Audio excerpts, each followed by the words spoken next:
আজ অষ্টমী, তার জন্য নিরামিষ হবে। ছোলার ডাল কালকে রাত্রে ভিজিয়ে রেখেছিলাম, সারা রাত ভিজিয়ে রেখেছি, সেটাকে ধুয়ে টুয়ে পরিষ্কার করে নিয়েছি আর আলু ছুলে নিয়েছি। এবার এই ছোলা আর আলুটাকে প্রেশার কুকারের মধ্যে দিয়ে দেবো।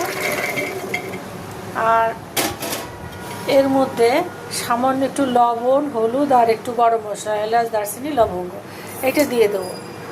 দিয়ে জল দিয়ে ওই 3-4টে সিটি দিয়ে সিদ্ধ করে নামিয়ে নেব।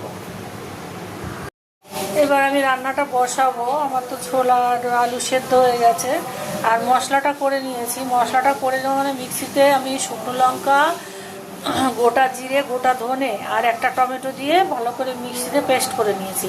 তার মধ্যে একটু শুকনো মশলা দিয়েছি, মানে গুঁড়ো মশলা দিয়েছি হচ্ছে লঙ্কার গুঁড়ো, হলুদ গুঁড়ো আর লবণ, যেহেতু সিদ্ধর সময় আগে দিয়েছি তার জন্য অল্প একটু লবণ আর মিষ্টি, এটা দিয়ে আমি এবার রান্নাটা বসিয়ে দেবো। ফোড়নে দেবো একটা তেজপাতা আর গোটা জিরে দিয়ে রান্নাটা বসিয়ে দেবো।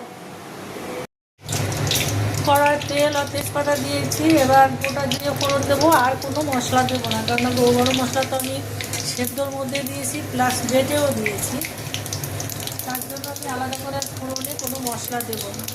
এইবার জিরে আর তেজপাতাটা একটু ভাজা ভাজা হয়ে গেলে এবার এই যে মশলাটা করে রেখেছি সেই মশলাটা আমি দিয়ে দেবো।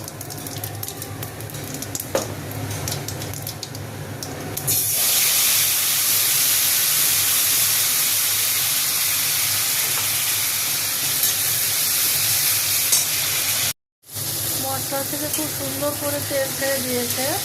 এইবার আমি ডাল আর আলুটা একবার ঢেলে দেবো। আমি কিন্তু আর আলাদা জল দেবো না, আমি একবারই প্রেশারে যতটা জল লাগবে ততটা জল দিয়ে দিয়েছি। এবার আমার মশলাটা কষানো হয়ে গেছে, এবার এইটাকে ঢেলে দেবো। আমার চানা মশলা হয়ে গেছে, এবার নামিয়ে দেবো।